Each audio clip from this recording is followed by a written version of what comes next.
Owl fans, welcome to Hootie Who, Impact Media's. Easy for me to say. Impact Media's weekly dive into the world of the Kennesaw Owls rugby, football, and ice hockey squads. I'm your host, Jeremy the Impact York, joined by a very special guest and a very special friend of mine from way back in the Impact Media days. He is Cody Elias. How are you, Cody? Jeremy, it's been a while, and yeah, we go back years. Thanks to our mutual friend Todd Washburn. Hope Todd's doing well. Hopefully, he's watching and seeing how we're doing. But everything is good, man. Living the dream here, and I live in San Jose, and it's fitting that it's Kennesaw and San Jose State this weekend. I'm the San Jose State season ticket holder, so year 3. So I'm looking forward to this game and seeing what the Owls can bring in their first year in Division One FBS conference play in Conference USA. So I'm excited. Oh yeah, they will definitely be bringing some stuff, and of course, I would be remiss if I did not mention you and your good buddy Alex, all your stuff out there with the Forgotten Sports. You guys cover all kinds of stuff in the Bay Area. I love the Sharks coverage because even though they're not my team, I always kind of like the Sharks anyway. But you guys do some wrestling coverage too, and we're gonna get into that a little later. But tell everybody a little bit about the Forgotten Sports.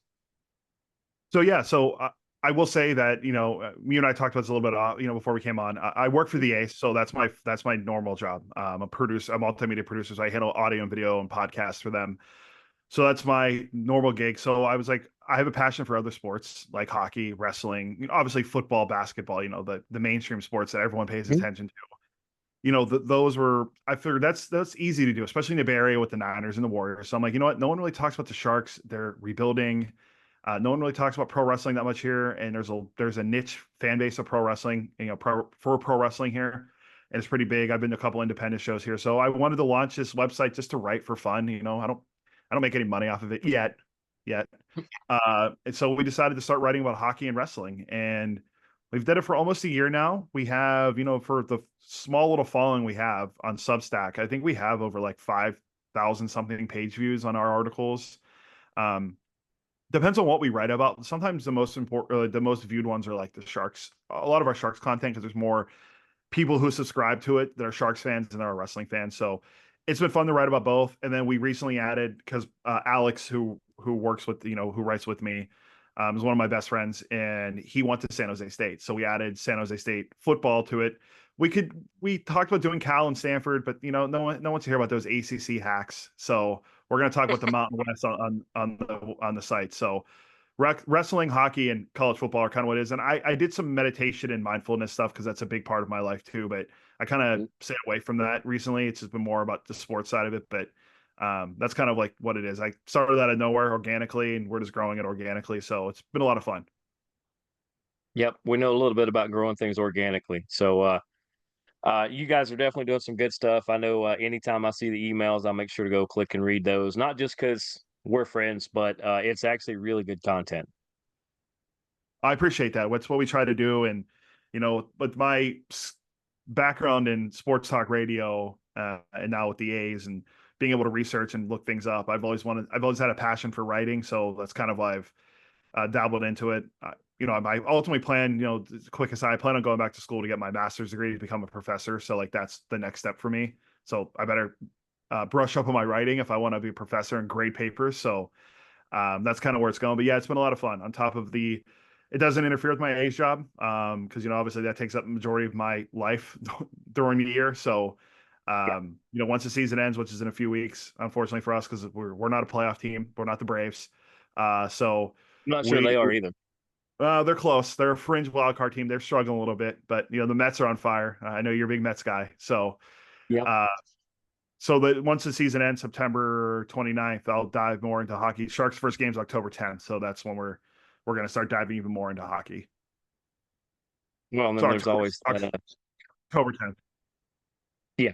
And then there's always that big fun thing that I'm hoping within the next 3 to 4 years that the Sharks can come play against the new Atlanta franchise. But that is a whole different podcast, and I know the two of us could go for days on that particular topic because we've done it before. But I wanted to have you on. This is just like last week on the Impact Media version of our Georgia Tech show, where Georgia Tech played against Georgia State, and my co-host on that, who's a good buddy of mine, and Yellow Jacket alum. He said, "There's nobody more qualified to have on the show than me, who used to cover Georgia State for about 7 or 8 years. So I know all about them." So naturally, as soon as we both realized that these two teams are on a collision course, you were like, "Hey, that's funny. You guys are playing us next week." So this was born. So tell me a little bit about how San Jose State is doing this week. And I think they're 2-0, are they not? Yeah, so 2-0. They've been in back-to-back bowl games. I went to the bowl game in 22. It was in Boise, Idaho. It was the Idaho Potato Bowl. They got their butts kicked by Eastern Michigan. But it was so a cool experience to go to Boise. Great town. I recommend anyone who ever wants to go to Idaho, go to Boise. My wife and I had a great time there. A lot of breweries are very into drinking beer and all that, and it was cold. It was cold as hell. As someone who grew up in Western PA and Pittsburgh, I know about cold weather and snow. So that was fun. And then last year they played in Hawaii in the Hawaii Bowl, and they lost that game as well. They won the Mountain West in 2020 in the shortened COVID season, and then they were undefeated. Then they lost in the Arizona Bowl. So they were under Brent Brennan, who took over in 2017. Had a nice run turning the program around after what Mike McIntyre and Ron Carragher did. So this year, Ken Niumatalolo, who the former Navy coach for years, the winningest coach in Navy history, I believe, what he was able to do there with the triple option. He comes to San Jose State, and everyone's like, triple option? No. They run the spread offense here in San Jose with Washington State transfer Emmett Brown. He had to replace Chevy Cordero, who was a really good quarterback for San Jose State the last few years. And so Brendan moves on to Arizona. He takes some of the players with him, like Quali Conley, who was one of their running backs last year. So they still have Jabari Bates, and they got Floyd Chalk the fourth, who transferred in from Grambling. He's been a nice player for them. And their best offensive player has been Nick Nash, a former quarterback years ago who switched to wide receiver, and he had a really good game week 1 against Sacramento State. I know that's FCS, but still Sac State's a powerhouse and in the Big Sky. And then obviously last week they played Air Force, and they beat Air Force 17-7, there. After last year, Air Force just killed them. I think it was 45-20, and Air Force had 400 yards rushing and 6 rushing touchdowns against San Jose State. It was not a good game for San Jose State. But, yeah, to be 2-0 and 1-0 in the conference already through 2 weeks, it's a good start for Coach Ken and the Spartans. It definitely helps. Kennesaw has been the difference of 2 games. In their opening game, they went down to San Antonio, played I think they're the Roadrunners, UTSA. Played them really close up until a late score with about 4 minutes to go by UTSA.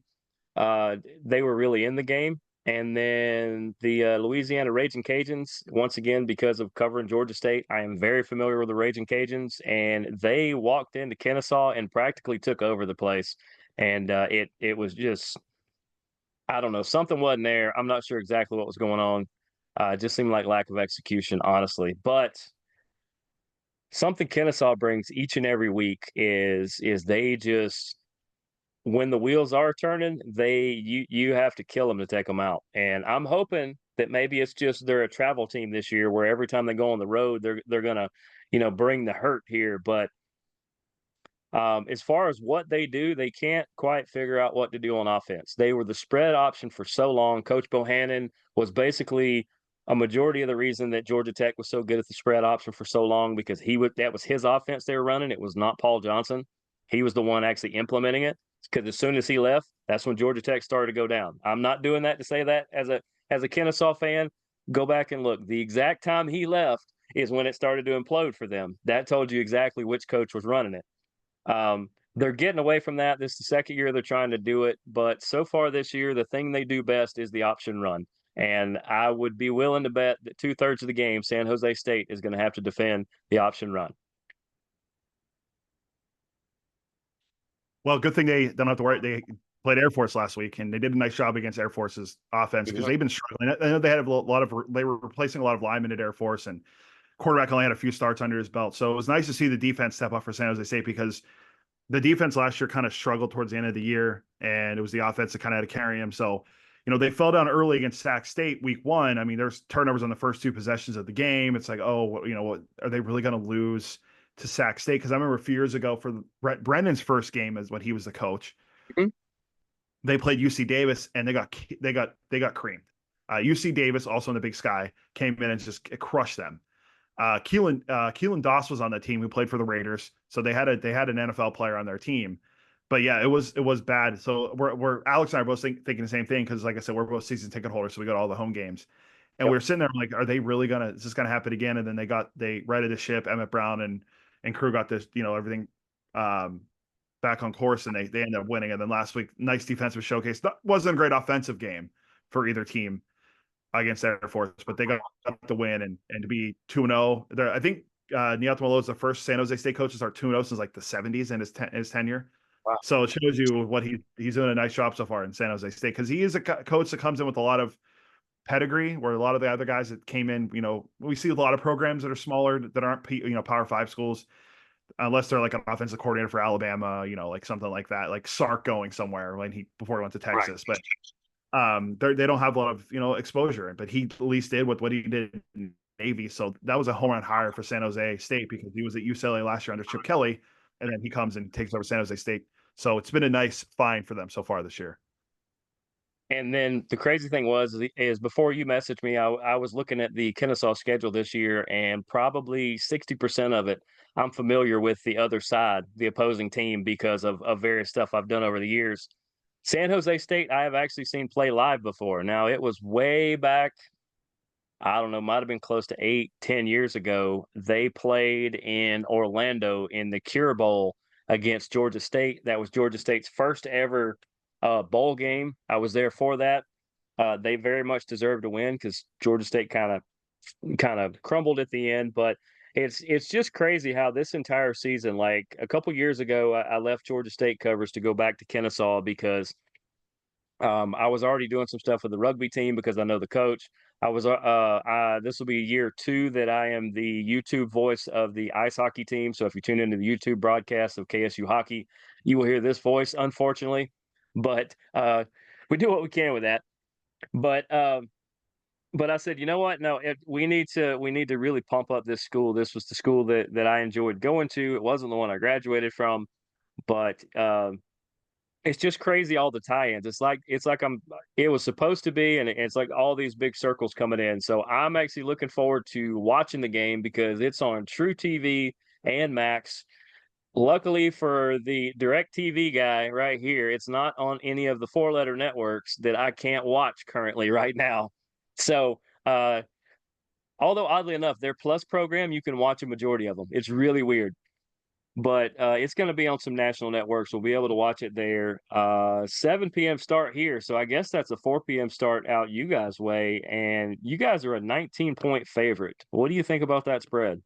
That seems kind of high, but they were San Jose State was also a 3-point dog, I think, at home against or on the road against Air Force, which makes sense. The home team's always usually favored, and they covered the Yep. spread because they were all by 10. I don't think they covered the spread against Sac State. I forgot what the spread on the game was. Hold on, I have it right here. The spread. Oh no, they did cover the spread. It was only 2.5.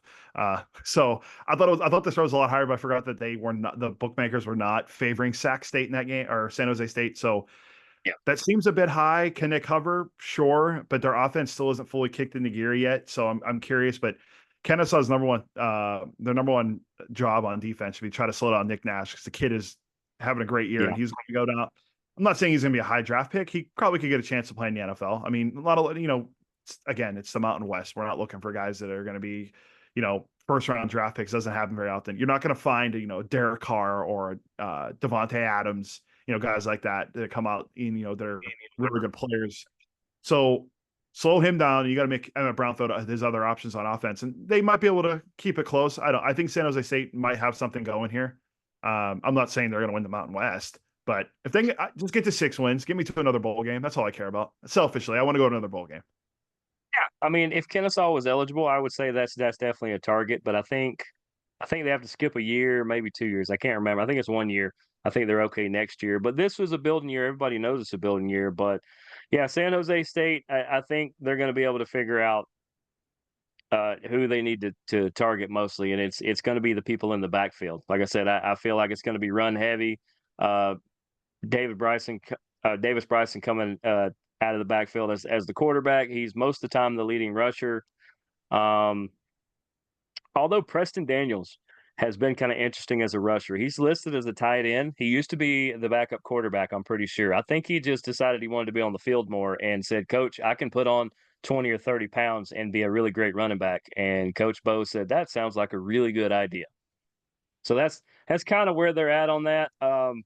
There is kind of a sleeper. If Kennesaw is if San Jose State pushes Kennesaw to abandon the run a little bit, there are some receivers on this team and some tight ends that can really, if you get them in space, they're really hard to get down. Um, Kent is the main one. Gabriel Benyard, whose brother is a great linebacker as well, but I never get their names right. This is Coach Bohannon has two kids on the team. One is the third string quarterback, the other, Blake Bohannon. You got to watch that coach's kid because his brother is really good at being the one to relay signals. He's usually the signal guy on the sideline. Blake is really good at catching anything that comes near him. So he's kind of that sleeper guy that if you start guarding the other guys, he's going to burn you. And other than that, them stopping the run, I feel pretty good about. They've gotten some bigger people in recruiting. It helps when you're Division One. Suddenly, the bigger kids do want to start coming to your school. Their offensive line and defensive line is probably 1.5 what it was last year. Um, Against UTSA, they still look like little people against giants, but that's just Texas. I mean, it there was a foot difference between those two, and the Kennesaw guys are all 6'2", 6'3", which is crazy. But I think this is going to be a good game, and it being a 4 o'clock game out there, you're going to get some nice sunshine. Hopefully, I hear it doesn't rain in the San Jose area, so that should be good, right? It should be good weather. Yeah, it won't rain for a couple more months at least. And the 4 o'clock starts are great because that means you can do a lot of day drinking and then go to the game. As someone that I'm just an investor because I have season tickets. I just go and watch the games and have fun, drink a couple beers there, have a couple beforehand.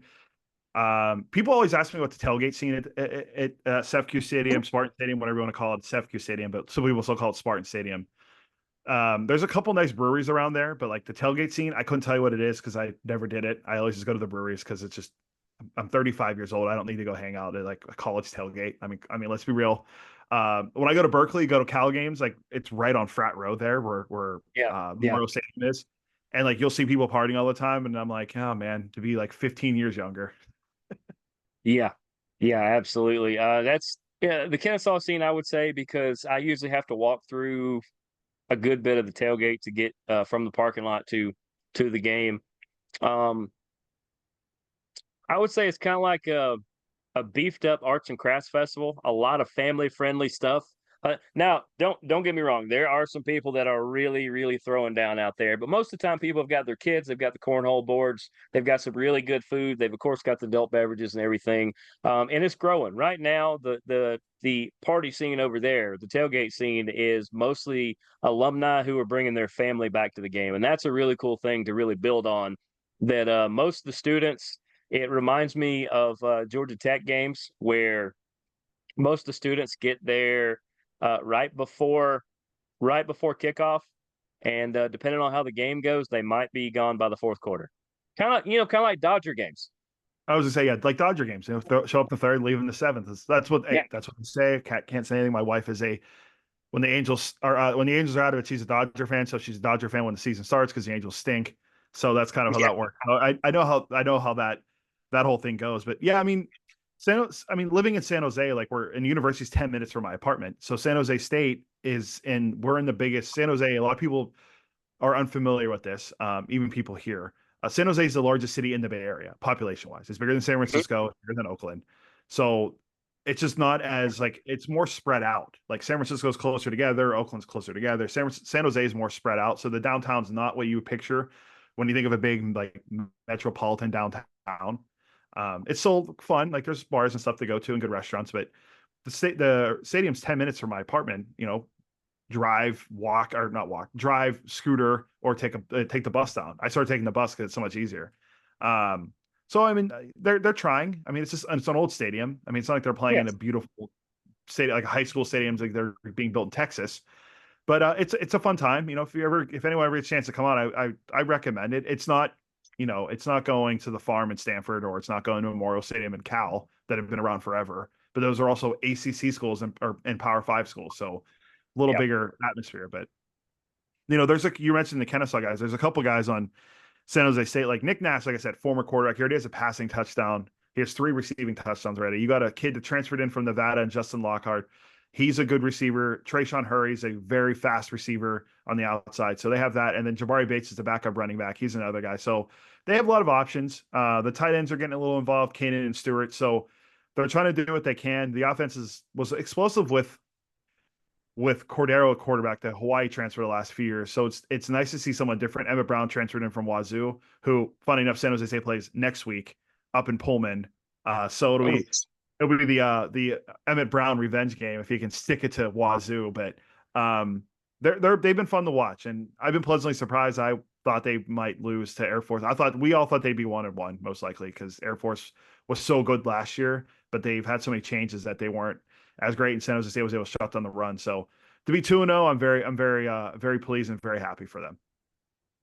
Absolutely, and that's going to be a fantastic game. We'll maybe unofficially we'll check in with you after the game and see how it all went. I mean, obviously not just outcome, but how atmosphere was. There are going to be some fans that travel. I've spoken to some that have they might even be there already. I'm not sure. They were talking about going early, which they should. As you said, it's a good environment over there. But I think we got about 5 minutes left. And I wanted to leave at least a little bit of time. We both are, to say we are wrestling fans, short for fanatic, might be understatements.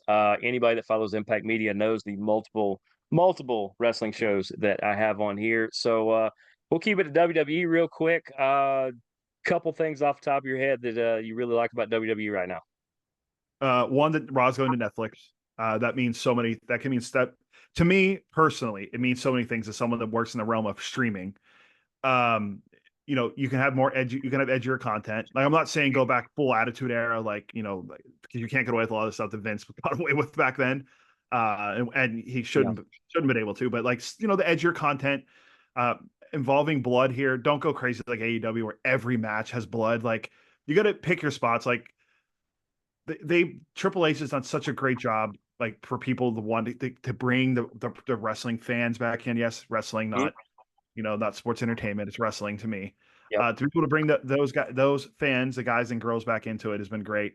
The champions, I mean, obviously Cody's been a great story, but I think the run of Gunther from King of the Ring, Yep. going all the way back to the Royal Rumble when he got eliminated by Cody and he lost the first time Cody won. Yep. His run has been incredible.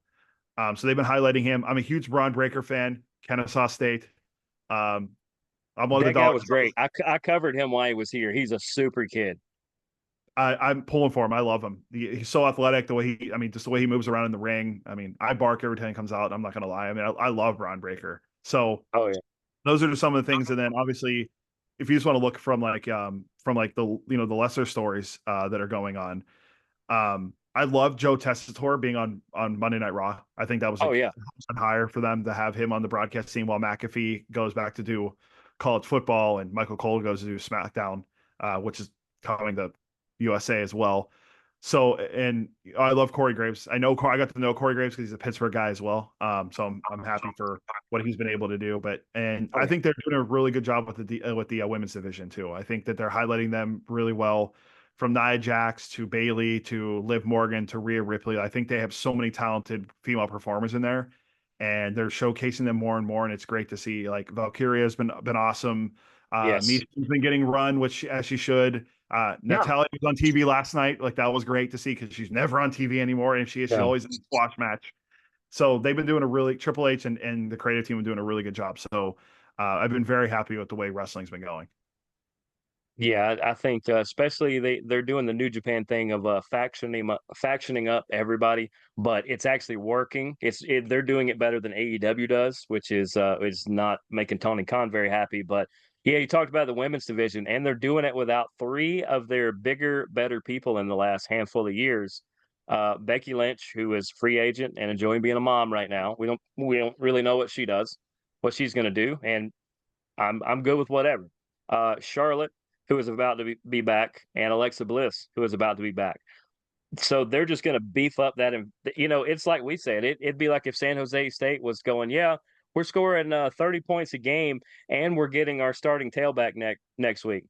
You're like, wait, where's he been? Oh, he's recovering from off-season elbow surgery. He just missed the first 2 games. So here comes our best player back, and that's kind of where WWE is right now. They had so many people out, and they did it without them. So now that when they come back, they're just that much better. Yeah, no, I totally agree. I think they're doing a great job with just everything and like seeing what the storylines you can involve Charlotte in, and I want to see how what they would do with Alexa Bliss, and if they want to involve her at all with the Wyatt Six, because Exactly. it just it would make sense in a way, but maybe they don't want to do that because she was so close with Bray. And I mean, I guess I mean I totally understand that side of it, but I'm waiting for the inevitable Randy Orton turning on Cody Rhodes, and that becomes like the big, next big match, because like the Bloodline story, they're keeping it compelling, which is great. They're not, and Roman's not on TV every week, which is totally fine. Right. And Solo's not really getting over like people thought he should. Like when he No. said, "You want me next week? You got it," and like no one reacted. Like that was just a bad thing for him on Well, SmackDown, see, like the negative reaction. wrestling So fans are so smart now that they realize, and I've said it on the show before. I was like, you ever want to get somebody's attention? You want to get the promoter's attention? Do nothing. If you cheer, that's what they want. If you boo, that's what they want. If you sit there like a cricket, they will say, you know what? We're about to change whatever's going on because we want you to react. We don't care how you react. As long as you're reacting, we're doing something. But if you're not reacting, I got to change what's in the ring. exactly, and I buried the lead. My favorite thing about the WWE right now is I'm a huge CM Punk fan. So CM Punk being back, the way they've utilized him, the whole Drew McIntyre story, I'm glad. I Oh, wrote about this. I wrote about this on Forgotten Sports last week before it yes. became official that they need to bring back Hell in a Cell. And it was announced that a Bad Blood, which historically has always had a Hell in a Cell match, And that it's you going need to to be here in have. Atlanta. Yeah, that's awesome. I'll get back to where I was going to go with that, but Yep. I think it's awesome that they're going to end their rivalry at Hell in a Cell. Then you can move Yep. CM Punk on to face Gunther, or when Seth comes back, you can build towards that. But Yep. my wife and I are trying to go to Survivor Series War Games. It's in Vancouver. Ooh. So we went to Vancouver last November, and Vancouver was awesome. Once all the Canucks play against the Stars. Hockey in Canada is way different than hockey in the United States. Not throwing shade at Sharks fans or Thrasher fans or my beloved Penguin fans, but I mean, Canada, it's just so different, especially like Vancouver because they were so good last year.